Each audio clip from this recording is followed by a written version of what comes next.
Welcome to के academy. के academy में आपका स्वागत है।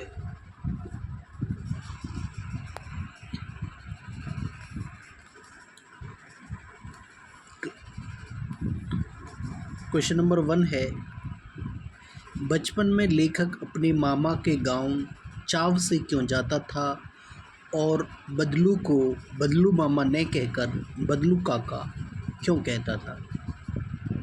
उत्तर है, बचपन में लेखक अपने मामा के गांव चाव से इसलिए जाता था क्योंकि लेखक के मामा के गांव में लाख की चूड़ियाँ बनाने वाला कारीगर बदलू रहता था।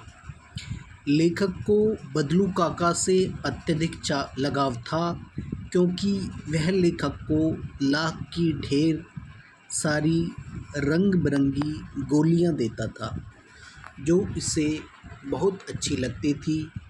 वैसे तो लेखक के मामा के गांव का होने के कारण उसे बदलू को बदलू मामा कहना चाहिए था, पर लेखक उसे बदलू मामा नहीं कहकर बदलू काका कहता था क्योंकि गांव के सभी बच्चे उसे यही कहा करते थे।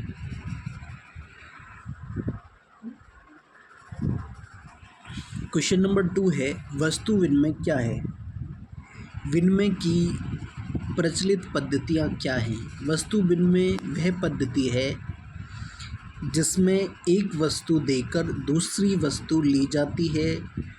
पुराने समय में वस्तु के लिए पैसे नहीं लिए जाते थे, बल्कि वस्तु के बदले वस्तु दी जाती थी। क्योंकि अब मुद्रा के चलन के कारण वर्तमान परिवेश में वस्तु का लेन देन मुद्रा के द्वारा होता है। अब विनिमय की प्रचलित पद्धति पैसा है। क्वेश्चन नंबर 3 है, मशीनी युग ने कितने हाथ काट दिए हैं? इस पंक्ति में लेखक ने किस व्यथा की ओर संकेत किया है? उत्तर है, इस पंक्ति में लेखक ने कारीगरों की व्यथा की ओर संकेत किया है कि मशीनों के आगमन के साथ कारीगरों के हाथ से काम धंधा छिन गया है, मानो उनके हाथ ही कट गए हों। उन कारीगरों का रोजगार इन पैतृक काम धंधों से ही चलता था।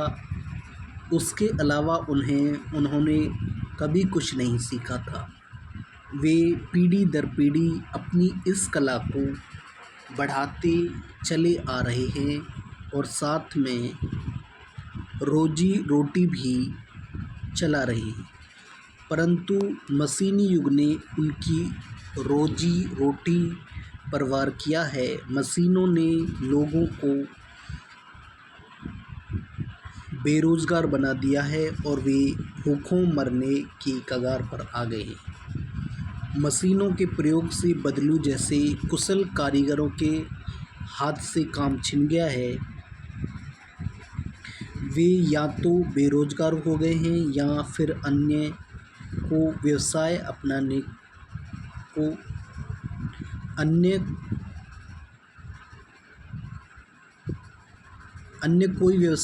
को विवश है। क्वेश्चन नंबर 4 है, बदलू के मन में ऐसी कौन सी व्यथा थी जो लेखक से छिपी नहीं रह सकी? बदलू लाख की चूड़ियाँ बेचा करता था, परंतु जैसे जैसे कांच की चूड़ियों का प्रचलन बढ़ता गया उसका व्यवसाय ठप पड़ने लगा। अपने व्यवसाय की यह दुर्दशा बदलू को मन ही मन कचोटती थी। बदलू के मन में इस बात की व्यथा थी कि मशीनी युग के प्रभाव स्वरूप उस जैसे अनेक कारीगरों को बेरोजगारी और उपेक्षा का शिकार होना पड़ा है। अब लोग कारीगरों की कद्र न करके दिखावटी चमक पर अधिक ध्यान देते हैं। यह व्यथा लेखक से छिपी न रह सकी। मशीनी युग से बदलू के जीवन में क्या बदलाव आया है? मशीनी युग से बदलू के जीवन में यह बदलाव आया कि बदलू का व्यवसाय बंद हो गया। वह बेरोजगार हो गया काम ने करने से उसका शरीर भी ढल गया। उसके हाथों माथे पर नसें उभर आईं। अब वह बीमार और चिंतित रहने लगा है।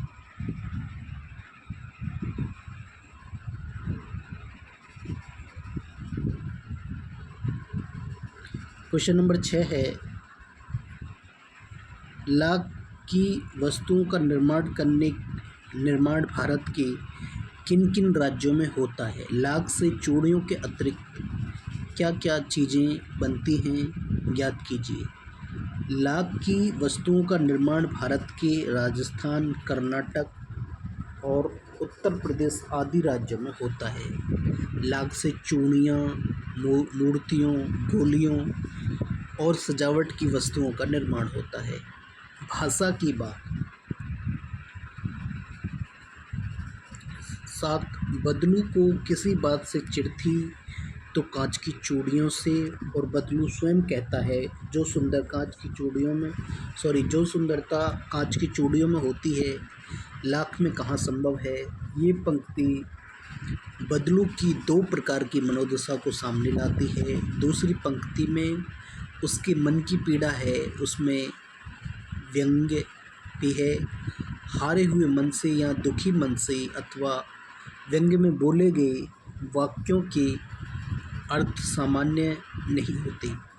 कुछ व्यंग्य वाक्यों को ध्यानपूर्वक समझकर एकत्र कीजिए और उनके भीतरी अर्थ की व्याख्या करके लिखिए। व्यंग्य वाक्य। अब पहले जैसी औलाद कहाँ। व्याख्या। आजकल किसी भी बुजुर्ग के मुख से आमतौर पर यह सुनने मिलता है जिससे उनके हृदय में छिपा हुआ दुख और व्यंग्य देखने मिलता है। उनका मानना है कि आजकल की संतान बुजुर्गों को अधिक सम्मान नहीं देती। 8 है, बदलू कहानी की दृष्टि से पात्र है और भाषा की बात व्याकरण की दृष्टि से संज्ञा है। किसी भी व्यक्ति, स्थान, वस्तु, विचार अथवा भाव को संज्ञा कहते हैं। संज्ञा को 3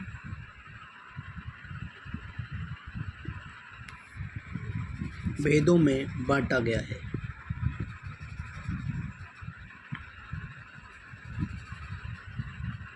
व्यक्तिवाचक संज्ञा जैसे लला, रज्जू, आम, कांच, गाय इत्यादि। जातिवाचक संज्ञा जैसे चरित्र, स्वभाव, वजन, आकार आदि द्वारा जानी जाने वाली संज्ञा। भाववाचक संज्ञा जैसे सुंदरता, नाजुक, प्रसन्नता इत्यादि, जिसमें कोई भी व्यक्ति नहीं है और ने आकार या वजन परंतु उसका अनुभव होता है। पाठ से तीनों प्रकार की संज्ञा चुनकर लिखिए। व्यक्तिवाचक संज्ञा बदलू, बेलन, मचिया। जातिवाचक संज्ञा आदमी, मकान, घर, शहर। भाववाचक संज्ञा है स्वभाव, रुचि, व्यथा। 9 गाँव की बोली में कई शब्दों के उच्चारण बदल जाते हैं। कहानी में बदलू वक्त, समय को बखत, उम्र व आयु को उम्र कहता है। इस तरह के अन्य शब्दों को खोजिए जिनके रूप में परिवर्तन हुआ हो, अर्थ में नहीं। इंसान। इंसान किसको बोलते हैं? मनुष्य को। रंज। रंज यानी कि दुख। गम। गम यानी मायूसी। जिंदगी। जिंदगी यानी जीवन। औलाद। औलाद यानी संतान। तो ये थे क्वेश्चन और उनके answer class 8 NCERT Hindi, lakh की चूड़ियाँ। Thank you for watching this video आपको अच्छी लगे तो प्लीज़ वीडियो को लाइक करें, चैनल को डेफिनेटली सब्सक्राइब करें। धन्यवाद।